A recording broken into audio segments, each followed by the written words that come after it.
अब्दुल काका। हाँ चांद बेटा। सब तैयारी हो गई है? हाँ चांद बेटा, सारी तैयारियां हो चुकी है। डिनर में किसी भी चीज की कमी नहीं रहनी चाहिए, और हाँ, मीठे में शेर खुरमा जरूर रखिएगा। बस आधे घंटे में शीर खुरमा भी तैयार हो जाएगा। ठीक है। हेलो रुक सर। आप हमसे दूर जा रहे हैं ना, लेकिन याद रखिएगा आप कभी हमसे दूर नहीं रह पाओगे। ये तो तुम्हारी गलत फहमी है। आजकल तो सिर्फ हमें एक ही का ख्याल आता है। चलो हम बाद में बात करते हैं। चांद, सब सेट है? जी अरबाज भाई, सब ठीक है। ये हीना तबस्सुम कहाँ रह गई? हीना तबस्सुम, और कितना वक्त लगेगा? आ गए भाईजान। कैसी लग रही हूँ?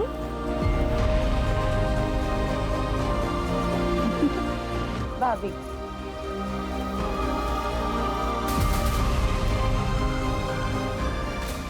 बेगम को तैयार होने के लिए थोड़ा तो वक्त लगेगा ना मियाँ? और कितना वक्त नहीं है?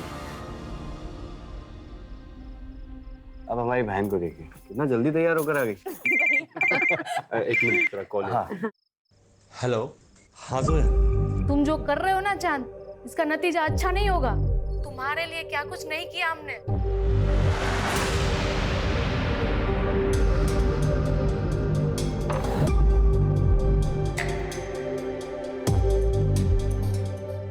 हेलो। हाँ जोया। अरे एक मिनट सांस तो ले लो। ऐसा कुछ नहीं जैसा तुम सोच रही हो।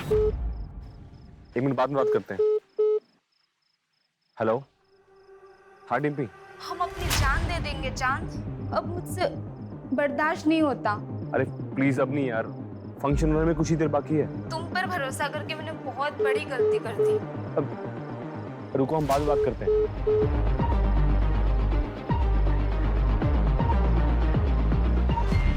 हेलो। क्या कर रहे हो? तैयार तो होगी तो एक फोटो ही भेज दो।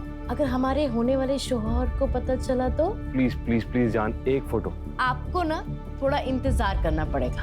अच्छा चलो हम रखते हैं, बारात आने का टाइम हो गया है। ठीक है।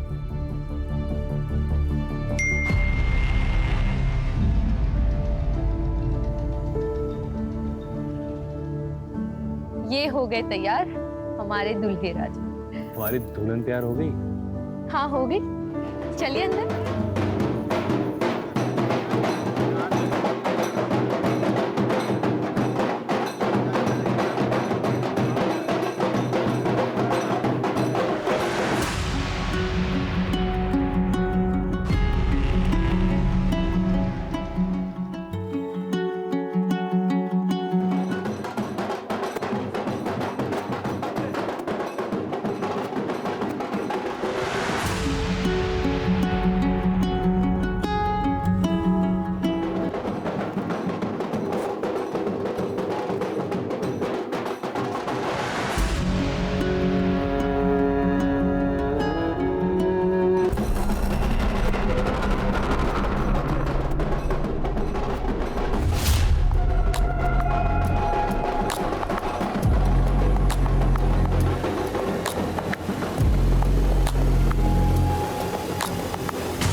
चांद, चांद भैया, अमीर क्या हुआ? क्या हुआ? अरबाज,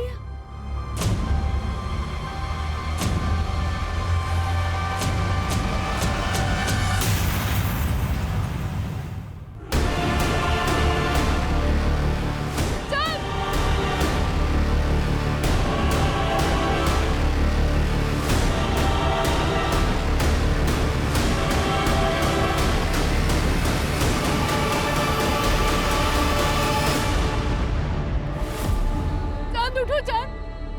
चांद तुम मुझे ऐसे छोड़ के नहीं जा सकते चांद।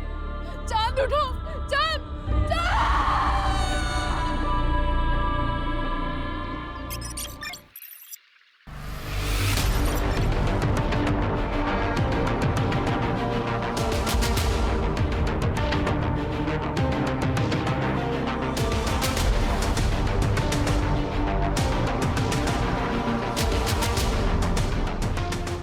तीसरी बार तुमने अपना रिकॉर्ड तोड़ा है। Well done. थोड़ा और एफर्ट डालोगे ना तो बेटर हो जाएगा। और वैसे भी ना नेशनल के लिए बेस्ट है, लेकिन एशियन गेम में मेडल लाने के लिए ना थोड़ा अच्छे से करना पड़ेगा। सही कह रही हो तुम। आप डाइट फॉलो कर रहे हो ना, जो हमने आपको बताया था? तुम्हें पता है ना हम कितने इंटेलिजेंट हैं। अच्छा, वो कैसे?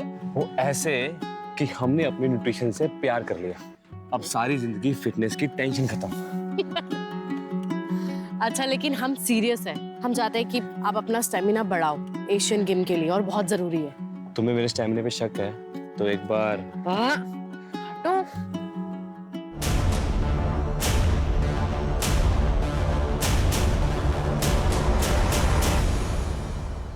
सर वो ईद की छुट्टी ली थी इसलिए हम। अच्छा, छुट्टी ली थी तो ये क्या है? सोशल मीडिया पर ये वीडियो चल रहा है। डीएसपी साहब ने ऑर्डर पर बुलाया है तुमको। पुलिस ट्रेनिंग ग्राउंड पर ये सब करोगे? एक मिनट, डीएसपी साहब ने वीडियो कैसे देख ली? क्या सारा दिन इंटरनेट पे वो सर्फिंग करते रहते हैं? क्या कहना चाह रहे हैं? देखिए सर, हम सब अच्छे से जानते हैं, अगर आपकी कोई हमारे से प्रॉब्लम है तो खुल के बताइए। ऐसे खेल मत खेलिए। दोस्ती और दुश्मनी सब खुल के करते हैं हम। और ये मत भूलो कि हम तुम्हारे सीनियर हैं। बस इतना कह रहे हैं कि दोबारा ऐसा नहीं होना चाहिए, समझे? जा सकते हो। जी, लेकिन एक बात याद रखिएगा, आप हमें चाहे कितने भी नापसंद करते हो, ऐसे छोटे मोटे बहाने करके आप हमें सस्पेंड नहीं करा पाएंगे। कुछ बड़ा ढूंढ के आइएगा।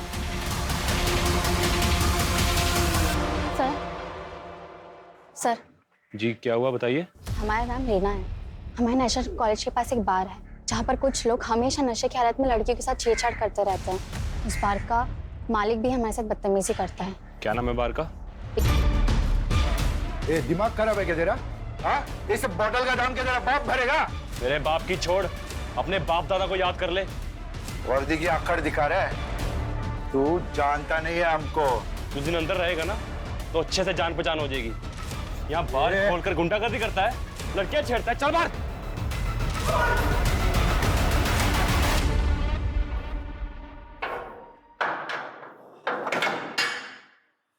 ये सब क्या चांद?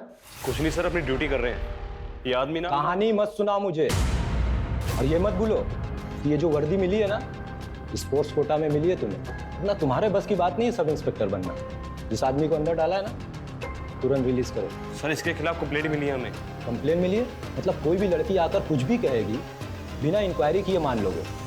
हाँ मिश्रा जी? Yes sir. ये सज्जन आदमी को तुरंत रिलीज करिए। यस।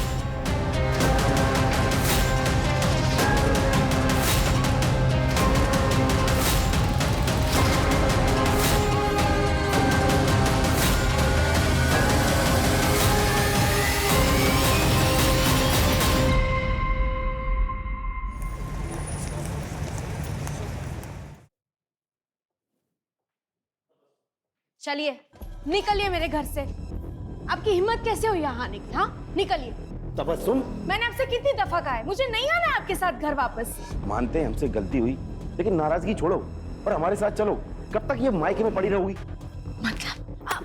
वो यहाँ पड़ी नहीं है, तबस्सुम का भी घर है ये। चांद, वाह, अपने ही बहनोई की गिरबान पर हाथ डाला। शर्म, हया, तहजीब सब भूल गए।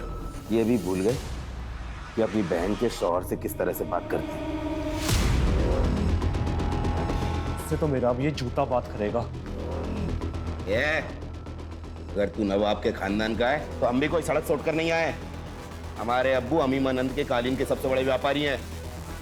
रही बात तबस्सुम की, तो आज नहीं तो कल हम इसे लेकर जाएंगे।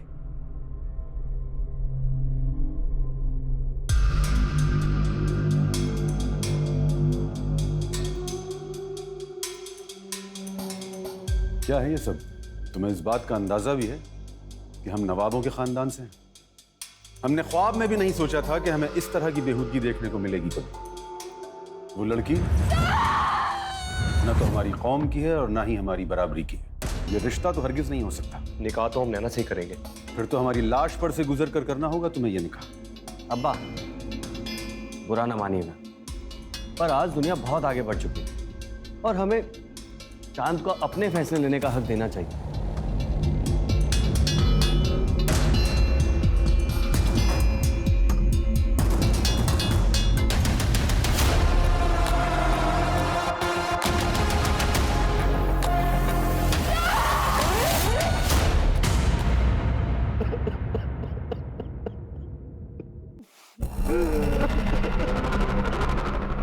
जैसा भी था हमारा साला था, हम सबको छोड़कर चला गया।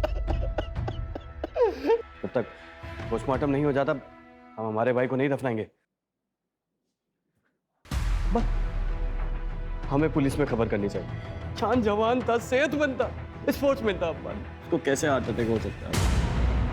तो मुझे यकीन नहीं हो रहा। क्या चाहते हो? अपने बेटे को दफनाने से पहले हम उसके जिस्म के टुकड़े टुकड़े कर दें। डॉक्टर ने डेथ सर्टिफिकेट दे दिया है, अब किसी पोस्टमार्टम की कोई जरूरत नहीं। चलो जनाजे की तैयारी शुरू करो।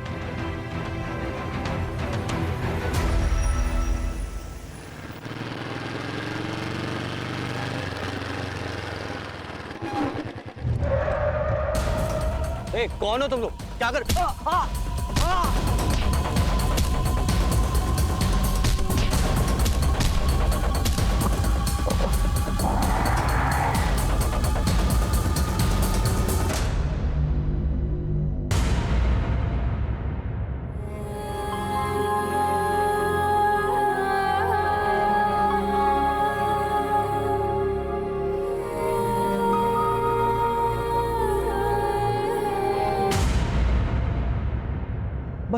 चांद को ऐसे कैसे हार्ट अटैक आ सकता है? चांद जवान था, सेहतमंद था, स्पोर्ट्समैन था।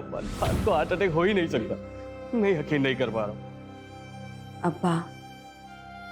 हाँ बेटा। अब्बा आप दिल के मरीज हैं। भाई के जाने का गम सबको है, मगर आप यूं ही ये सब सोचते रहोगे तो आप ही की तबीयत बिगड़ेगी ना। अब ये सब सोचना बंद कीजिए और ये लीजिए दवाई।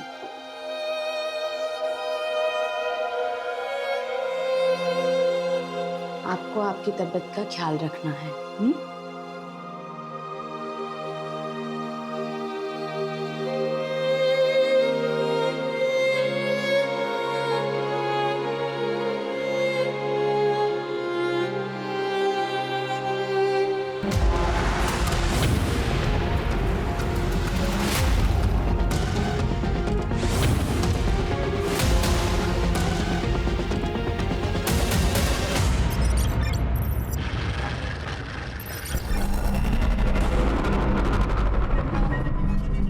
जी कहिए। मेरा आज इंटरव्यू है, मुझे देर हो रही है। मुझे अगले आईटी चौराहे तक उतार देंगे? आइए बैठिए।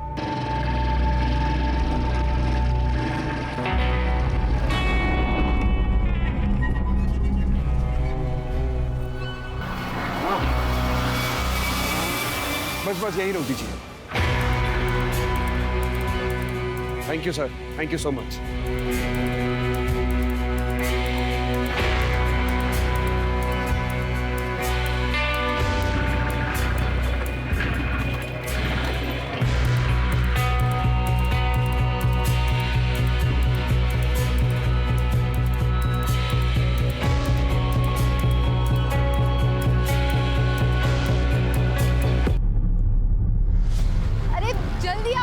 गिर पड़ा है। भाई साहब क्या हुआ आपको? उस आदमी ने कुछ चुपाया। कौन आदमी? क्या हो गया इसको? ये बोल रहा है किसी ने कुछ चुबोया है इसे। ऐसे मुंह देखता रहेगा, इसको अस्पताल भी लेके चले। डॉक्टर डॉक्टर डॉक्टर देखो ना इसे क्या हो गया।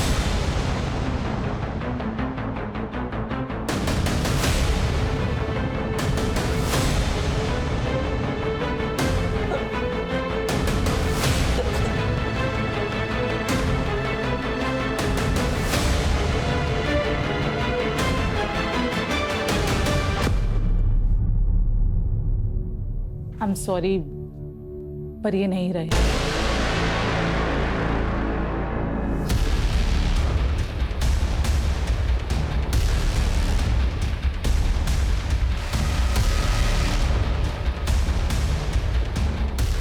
इनको किसने बुलाया? मैंने बुलाया सर, मुझे केस हार्ट अटैक का नहीं लगता है। Hello doctor. Hello inspector. Doctor Divya ने हमें फोन पे बताया था कि इनके कंधे पे कोई पिन चुभोने का मार्क। जी यहां पर। ये कौन लेके आया इनको? हमारे खेत के पास बेहोश था तो हम ले आए। सर ये इनका वॉलेट है।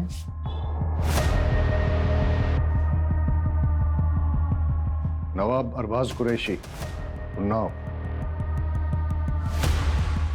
फैमिली को इन्फॉर्म करो और बॉडी को पोस्टमार्टम के लिए भेजो। Right sir.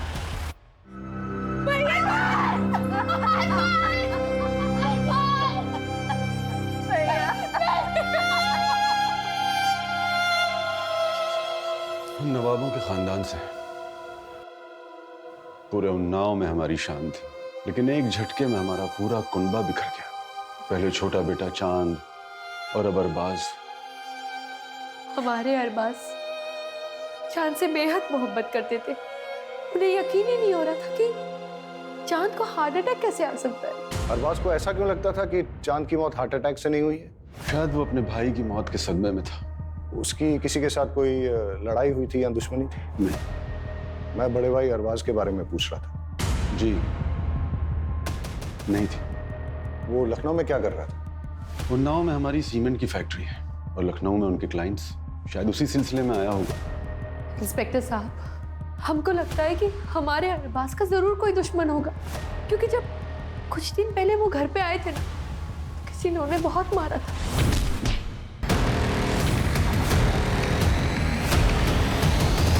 सर, जब अरबाज पर अटैक हुआ था उसी समय मैंने उससे कहा था कि पुलिस स्टेशन में आकर एक FIR कराने के लिए।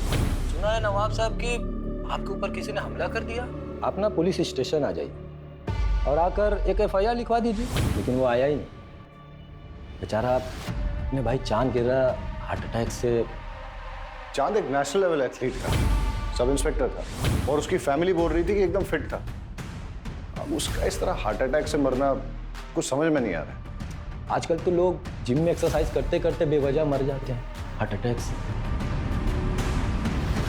आप ही हैं नवाब साहब के फैमिली डॉक्टर? जी हाँ। आप यकीन से कह सकते हैं कि चांद की मौत हार्ट अटैक से हुई थी? नवाब साहब के घराने की फैमिली हिस्ट्री में दिल की बीमारी है। चांद, अरबाज, उससे पहले उनकी माँ भी 2 साल पहले हार्ट अटैक से मरी थी। ठीक है, आप जा सकते हैं। ठीक है। अर्जुन सर, चांद के पोस्टमार्टम के साथ साथ उसका टॉक्सिकोलॉजी टेस्ट भी करवा सर, और पता करो ये अरबाज के साथ मारपीट किसने की थी। 2 भाइयों की मौत, वो भी एक के बाद एक, और अरबाज के साथ मौत के पहले मारपीट भी हुई थी। वो ना हो इसमें कोई दुश्मनी का एंगल जरूर है। अब सवाल ये उठता है कि दुश्मन घर के बाहर है या अंदर। अरे कूद जा लल्ले, कुछ नहीं है। नहीं अनु, मैं नहीं कूदूंगा। अरे तुम्हारी ऐसी की तैसी। नहीं अनु, मत।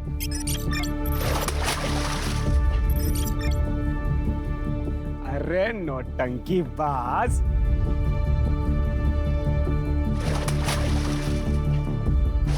अनु, कुछ हो जाता तो। हो गई नौटंकी, कमर तक तो पानी नहीं है तुम्हारे। नौटंकी बाज।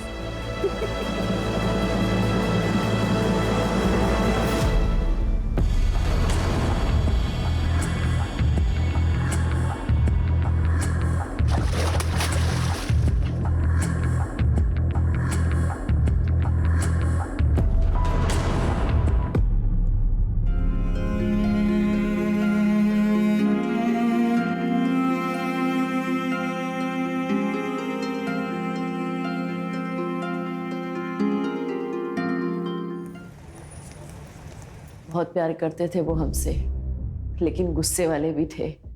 हम उन्नाव पुलिस वालों को कह कह के थक गए थे कि चांद को हार्ट अटैक नहीं आ सकता है। हम खुद पेशे से न्यूट्रिशनिस्ट हैं। उनके खाने पीने में कड़ी निगरानी रखते थे हम। अभी अभी आपने बताया कि वो व्यवहार से थोड़े गुस्सैल थे, तो उनकी किसी के साथ कोई अनबन जिसके बारे में आप जानती हैं? शायद हमारी शादी, हम दोनों अलग अलग धर्म के थे और इस शादी के खिलाफ बहुत से लोग थे। मेरे कुछ घर वाले और चांद के कुछ जानने वाले लोग। ऑनलाइन तो हमारे रिश्ते का मजाक भी बना। ये देखिए।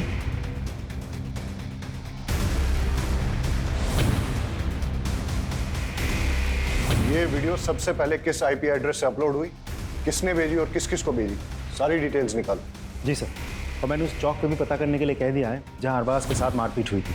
वहाँ की CCTV फुटेजेस भी मंगवा ली है, शायद वहाँ से कोई क्लू मिल जाए। सर, ये अरबाज की पोस्टमार्टम रिपोर्ट है। ठीक, जाओ। ओके। सर पोस्टमार्टम रिपोर्ट के हिसाब से अरबाज की मौत हेवी पॉइजनिंग की वजह से हुई।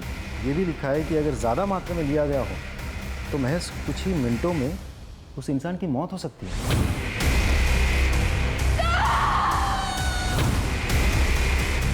पता करो ये जहर कहाँ से प्रोक्योर किया जा सकता है। और हाँ, अगर अरबाज की मौत जहर देने से हुई है तो हो सकता है कि चांद को भी ऐसे ही मारा गया। अर्जुन, चांद हमारे डिपार्टमेंट का ऑफिसर था, उसके कातिलों को छोड़ेंगे नहीं। लेकिन सर हम पता कैसे करेंगे? चांद का पोस्टमार्टम नहीं हुआ था, उसकी बॉडी को दफना दिया गया था। कोर्ट से उसकी बॉडी को निकालने का परमिशन लेते हैं, उसे इंसाफ दिलाने का यही एक तरीका है। सर लल्ले, लल्ले, पागल पागल है क्या? क्या कर रहा है तू ये? अनु मुझे माफ कर दे अनु। माफ कर दे? क्या किया क्या है तूने? मेरी एक गलती की वजह से हमारी दोस्ती टूट गई।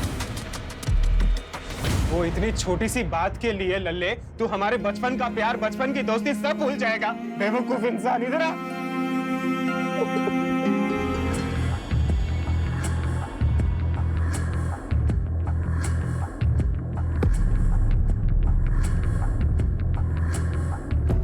तो चांद के अवशेष को निकलवाकर टॉक्सिकोलॉजी के लिए भेज दिया गया है। हमारी फोर्स का होनहार ऑफिसर था, फिर भी मरने के बाद भी उसे चैन नहीं मिला। इंस्पेक्टर राकेश के साथ चांद की कुछ प्रॉब्लम चल रही थी। अपने राकेश साहब जो है ना, बड़े साहब, खाने पिलाने वाले आदमी थे, और चांद साहब एकदम सीधे साधे। उनके बीच में कुछ तो झगड़ा चल रहा था। सुन, जो फाइल के पन्ने पलट रहा है ना, बंद कर दे, और जो कर रहा है ना वो भी करना बंद कर। हम क्या कर रहे हैं सर? सस्पेंड करा देंगे तुझे। नहीं करा पाएंगे सर, आखिर उड़ते हुए तीर को कौन न्योता देता है? चांद और उसके बड़े भाई अरबाज दोनों ही जुगनू और तबस्सुम की तलाक करवाने के पीछे पड़े थे। इससे तो मेरा अब ये जूता बात करेगा, क्योंकि वो दोनों जुगनू को पसंद नहीं करते थे। क्या प्रॉब्लम थी जुगनू के साथ? जुगनू ने झूठ बोल के शादी की थी। न वो नवाब है और ना ही पैसे वाला, दिन भर आवारागर्दी करता रहता है, अयाशी करता रहता है। पता करो ये जुगनू कहाँ टिमटिमाता। राइट साहब।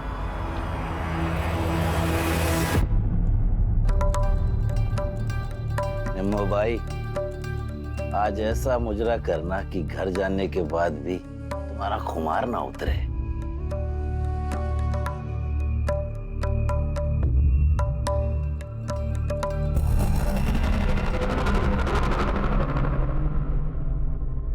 यहाँ तो ताला लगा हुआ है। नजाकत ने लूटा शराफत। पुलिस हमारे घर? चल अंदर बैठ। अरे ये क्या बदतमीजी है? चल।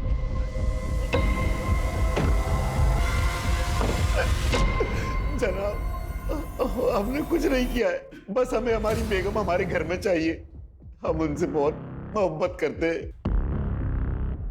दोनों भाई तेरे खिलाफ थे। चांद जो कि पुलिस ऑफिसर था, पहले तूने उसको मार दिया, और साथ ही साथ नवाब साहब की प्रॉपर्टी का एक हकदार कम कर दिया, और फिर मौका मिलने पर उसके बड़े भाई अरबाज को भी रास्ते से हटा दिया तूने। तो तेरा तलाक भी नहीं हो सकता तबस्सुम से। अब तू जिंदगी भर नवाब की हवेली में थोड़ी शराब, थोड़ी कबाब, थोड़ी उर्दू, थोड़ी नमाज़त नहीं करता रहेगा। लाहौर में लकूवत, हम उनका खून कैसे कर सकते हैं साहब? तो चांद की पोस्टमार्टम रिपोर्ट आ गई है, उसे भी वही जहर दिया गया है जो अरबाज को दिया गया था। मतलब दोनों भाइयों की मौत एक ही तरह से हुई है, यानी कि कातिल एक ही है और उसका मोटिव भी एक ही है। दोनों भाइयों की मौत से सबसे ज्यादा फायदा किसको हो सकता है? सर मुझे तो लगता है हमें जुगनू पर नजर रखनी चाहिए। रखो। और कुछ पता चला? सर हम अरबाज के कॉल रिकॉर्ड चेक कर रहे थे, पता चला कि वो एक सीबीआई ऑफिसर के साथ टच में था, नाम है सदानंद भोसले। अच्छा, भोसले साहब से अपॉइंटमेंट लो, मिलते हैं। चल। तुम्हारे सोशल मीडिया का पेज नैना और चांद के खिलाफ हेट स्पीच से भरा है। क्यों भाई, क्यों किया ऐसा? सर मैंने लिखा और वो वीडियो भी वायरल की। इसमें क्या गलत किया सर? नैना मेरी कजन है, अगर मैं अपने घर की इज्जत नहीं बचा सकता तो किस काम का हूं मैं सर? ये लोग हमारी बहन बेटियों को भड़का रहे हैं सर। इसलिए चांद को रास्ते से हटा दिया, मार दिया उसको तुमने? गुस्सा तो बहुत आता था उस पे, ऐसे देख के खून खौलता था, लेकिन मैंने उसे नहीं मारा सर। हमारे पास आई विटनेस है जिसने तुमको चांद के साथ लड़ते हुए देखा है। अबे हीरो, चल निकल यहाँ से, वरना तेरी सारी रंगबाजी यही निकाल दूंगा। वरना शांत, छोड़ो से। क्या कर रहे हो तुम लोग यहाँ? मुझे ना यहाँ पे कोई तमाशा नहीं चाहिए। बैठो। सर, उन लोगों के साथ कुछ भी होता है तो पूरी दुनिया ह्यूमन राइट्स के नाम पे खड़ी हो जाती है। हमारी बहन बेटियों के साथ जो हो रहा है उसका क्या सर? नफरत से सिर्फ नफरत फैलती है। एक पुलिस ऑफिसर था वो, जो देश के लिए मेडल लाने की कोशिश कर रहा था। मार दिया तुमने उसको, और फिर उसके मर्डर को छुपाने के लिए उसके भाई को भी मार दिया। ऐसे नहीं मानेगा ये। तुम्हें क्या लगता है एक पुलिस ऑफिसर का मर्डर हो जाएगा और पुलिस हाथ पे हाथ धरी बैठेगी? लेके जाओ इसे, और तब तक तोड़ो जब तक ये सच नहीं बोलता। लेके जाओ।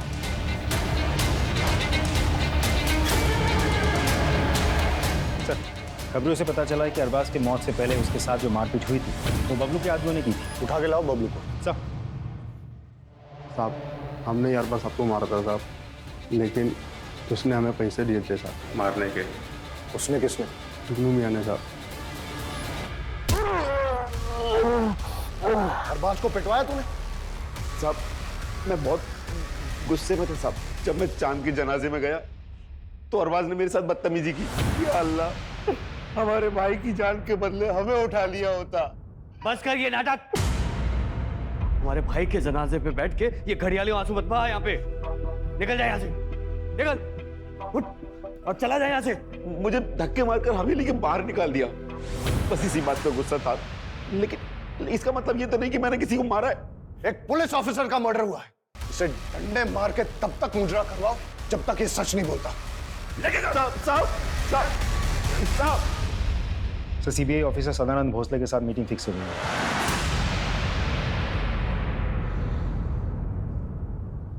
अरबाज ने मुझसे बात की थी। वो चाहता था कि उसके भाई के मर्डर की इन्वेस्टिगेशन सीबीआई करे, लेकिन सीबीआई ऐसे किसी केस को कैसे ले सकती है? मैंने उसे लोकल पुलिस स्टेशन में जाकर एफआईआर दर्ज कराने की बात की थी। सब इंस्पेक्टर चांद का मर्डर केस काफी पर्सनल है सर हमारे लिए। एक पुलिस ऑफिसर को मारा गया और उसके बाद उसके बड़े भाई का भी मर्डर किया गया, और अभी भी हमारे हाथ में कोई ठोस कड़ी नहीं लग पाई। Anyways, thank you.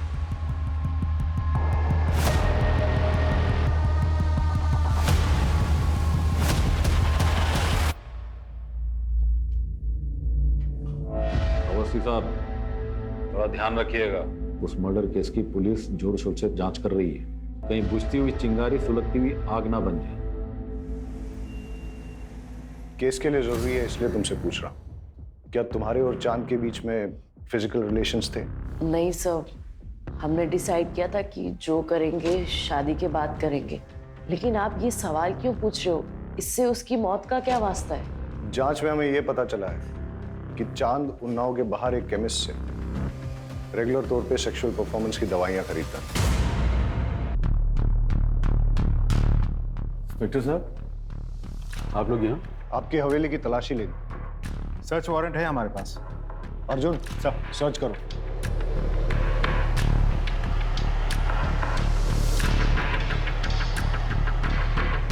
और कितनी तकलीफें पहुंचाएंगे हम?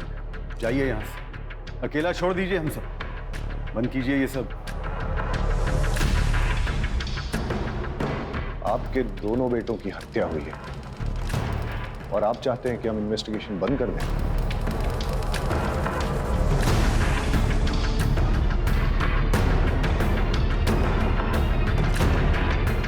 सर, चांद के कमरे से ये मोबाइल और ये फाइल मिली।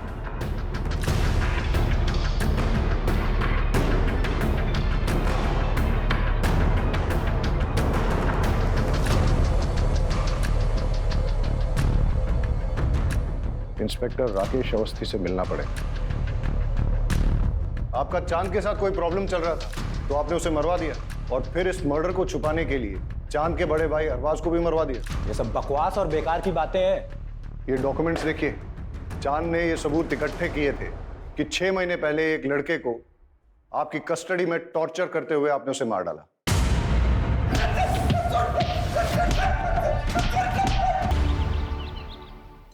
वहीं रुक जाओ, वहीं रुक जाओ। अगर हमारा बेटा तुम्हारे प्यार में नहीं पड़ा होता ना, तो आज वो जिंदा होता। अगर आपने अपना बेटा खोया है तो मैंने भी अपना प्यार खोया है। कुछ नहीं खोया है तुम, लेकिन हमने अपना बेटा खोया है। और हमें तो कभी कभी लगता है कि तुम्हारे घर वालों में से किसी ने हमारे बेटे को। अब्बू, आपकी तबीयत खराब हो जाएगी।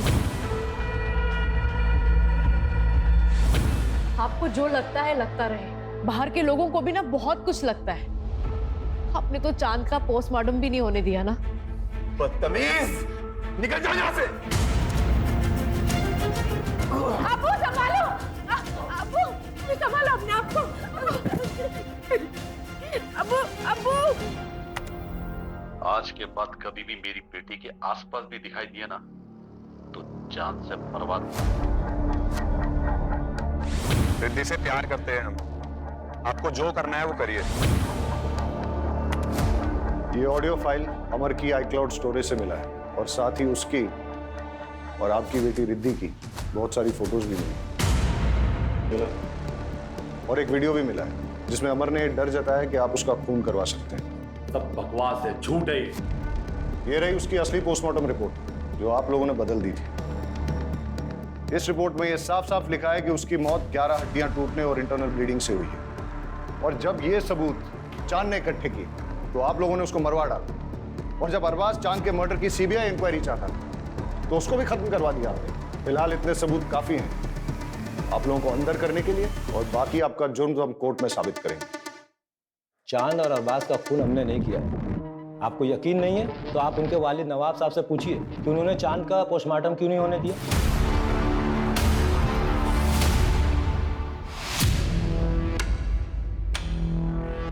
कैसे हैं इकबाल साहब? ठीक है। अभी हमें जब पता चला कि इकबाल साहब को हॉस्पिटल लेके आए तो हमने सोचा कहीं इनके साथ भी ऐसा ही तो नहीं हुआ जैसा इनके बेटों के साथ। नहीं सर, नवाब साहब को सिर्फ दिल की बीमारी है। नहीं, उनकी जो लेटेस्ट रिपोर्ट्स आई है उसके हिसाब से लग रहा है कि बहुत दिनों से उन्होंने अपनी दवाई नहीं ली। मगर अब्बा तो उनकी दवाई हमेशा वक्त पर लेते थे और हम हमेशा उनकी दवाई अपने साथ ही कैरी करते थे। वक्त बे वक्त अगर जरूरत पड़ गई तो आप हमें 2 मिनट दीजिए, हम लेकर आते हैं।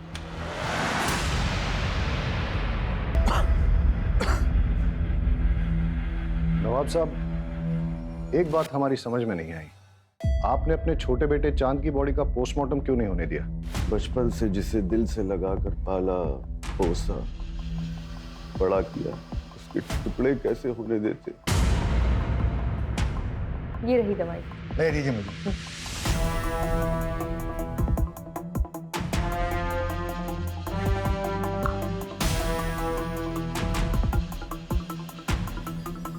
सर ये तो शुगर है, चीनी है ये। कौन देता था इन्हें दवाई?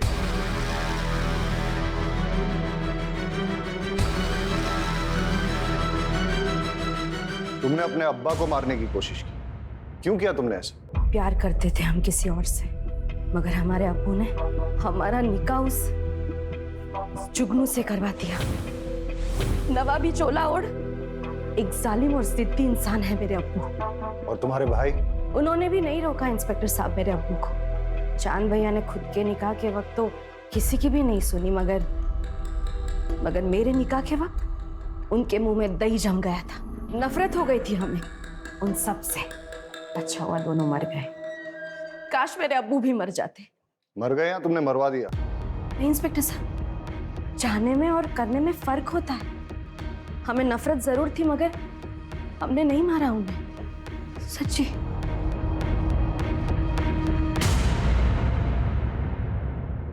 चांद और अरबाज के केस में इतने सारे सस्पेक्ट्स हैं, सनी, जुगनू, इंस्पेक्टर अवस्थी, इकबाल कुरैशी, तबस्सुम, हीना, कोई भी हो सकता है। लेकिन सर अभी भी समझ में नहीं आ रहा है कि चांद और उसके बड़े भाई अरबाज को मार कौन सकता है। इनमें से कोई भी हो सकता है, या फिर नैना, क्योंकि जो जितना भोला भाला दिखता है वो उतना ही शातिर भी हो सकता है। एक काम करो अर्जुन, चांद और अरबाज के केस में ये जितने भी सारे सस्पेक्ट्स, सबकी डिटेल्स फिर से निकालो, छोटी से छोटी चीज भी चेक करो। कुछ तो है जो हमसे छूट रहा है। सर बस एक कड़ी हाथ में आ जाए तो सारे पेज खुल जाएंगे। सर बाकी सब तो क्लीन है, लेकिन एक इंटरेस्टिंग बात सामने आई है। पिछले 2 साल में हीना ने अपने बैंक अकाउंट से कोई ट्रांजैक्शन नहीं किया था, लेकिन अरबाज के मौत से 2 दिन पहले हीना के पिता ने उसके अकाउंट में 10 लाख रुपए ट्रांसफर किए थे, और अरबाज के मौत के 10 दिन बाद हीना ने वही 10 लाख रुपए कैश में विड्रॉ किए थे। जी हमने डाले थे पैसे, हिना को पैसों की जरूरत थी। अरबाज के बिजनेस में काफी नुकसान हो गया, इसीलिए कुछ पैसे की जरूरत थी। कितने पैसे बेटा? करीबन 50 लाख के आसपास। आपने वो 50 लाख रुपए शौहर को बचाने के लिए इस्तेमाल किए या शौहर को प्रॉब्लम में डालने के लिए? मतलब अरबाज के मरने के 10 दिन के बाद आपने वो सारे पैसे निकाल लिए कैश में, क्यों और किस लिए? घर में जरूरत थी इसलिए। हमने नवाब साहब से भी बात की और तबस्सुम से भी। आपने घर पे न तो वो पैसे किसी को दिए हैं और ना ही घर के खर्च के लिए इस्तेमाल किए हैं। कहाँ इस्तेमाल किए वो 50 लाख? आपने अपने पर्सनल क्लिनिक के लिए नए इक्विपमेंट खरीदे। हाँ तो सर इसमें क्या क्राइम हो गया? ये क्राइम तो नहीं है, लेकिन ये 50 लाख रुपए आपके पास आए कहाँ से? मेरे पैसे हैं, मैंने जमा किए थे। चलिए वो छोड़िए, ये बताइए, आप तो लखनऊ में प्रैक्टिस करते हैं, तो फिर आप जिस दिन चांद की मौत हुई उस दिन उन्नाव में क्या कर रहे थे? जिस ऑटो में आप बैठ के गए थे और आपने जो उसको ऑनलाइन पैसे ट्रांसफर किए थे भाड़े के तौर पे, उसका रिकॉर्ड भी है हमारे पास। और उस ऑटो वाले ने हमें ये बताया कि आप ऑटो में वेट कर रहे थे, जब चांद की बारात आई तभी आपने उसे छोड़ा। हम उस जहर तक भी पहुंच गए जो आपने लैब टेक्नीशियन संतोष सिंह से खरीदा और जिस जहर को आपने चांद और अरबाज में इंजेक्ट किया। डॉक्टर साहब अब तो सच बोल दो। मैंने दोनों का फोन किया।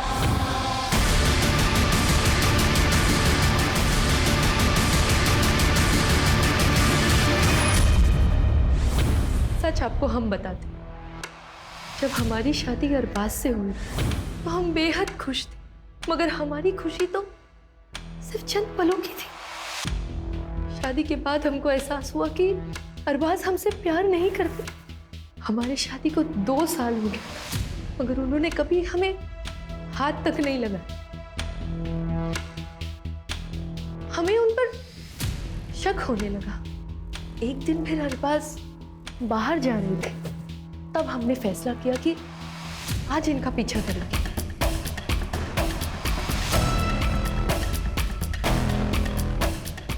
अरे लल्ले, आज तुम हमसे मिलने आए हो? हमने देखा कि हमारे शौहर एक मर्द के साथ मोहब्बत कर रहे थे। पागल है क्या तू? मरना है तुमको? आई लव यू टू लल्ले। जब तुमने मुझे एकदम से किस कर लिया था तो मैं घबरा गया था। मैं अपने आप को एक्सेप्ट नहीं कर पा रहा था। पर सच बात तो यह है कि आई लव यू टू। लेकिन अनु, दुनिया हमें समझ नहीं पाएगी। हमें कुछ करना पड़ेगा। अगर मैं दुनिया के सामने मर जाऊं तो? पागल है क्या तू? नहीं, मैं लखनऊ जाके रहूंगा। तुम आते रहना मुझे मिलने के लिए, किसी को कुछ नहीं पता चलेगा। जब हमने अरबाज से कन्फ्रंट किया तो उन्होंने हमें थप्पड़ मारा। हम पूरी तरह से टूट गए थे।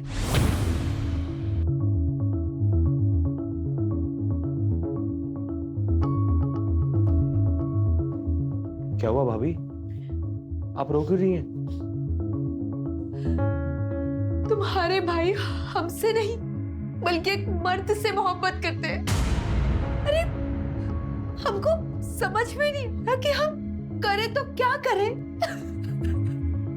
अभी आप रोइए मत। हम बेहद खुश थे। भले ही हम दोनों के बीच में एक छोटा सा रिश्ता बना हो, मगर हमने चांद से मोहब्बत की थी और उसने फिर शादी करने का फैसला ले लिया। ये तुम क्या कह रहे हो चांद?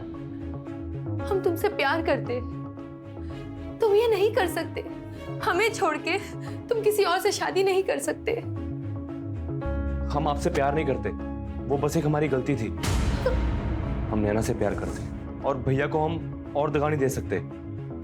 ये आपका नसीब है।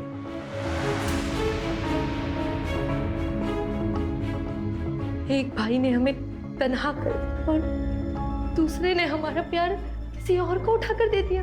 ये देखकर हमारी को इतनी ठेस पहुंची कि हमारा दिल पत्थर का बन गया साहब। जब एक इंसान का दिल पत्थर का बन जाता है ना, फिर इससे कोई फर्क नहीं पड़ता। हमें रत्ती भर भी अफसोस नहीं हुआ ये फैसला लेते हुए कि अब हम इन दोनों को मार देंगे। ऊपर वाला आपको दोनों जहां की खुशियां अता फरमाए।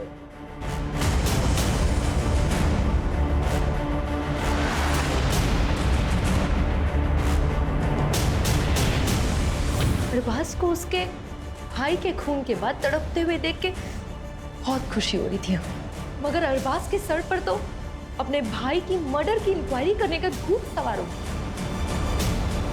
बस फिर क्या, अरबाज और उसके भूत दोनों को साथ में दफना दिया। जी कहिए। मेरा आज इंटरव्यू है, मुझे देर हो रही है, मुझे अगले आईटी चौराहे तक उतार देंगे?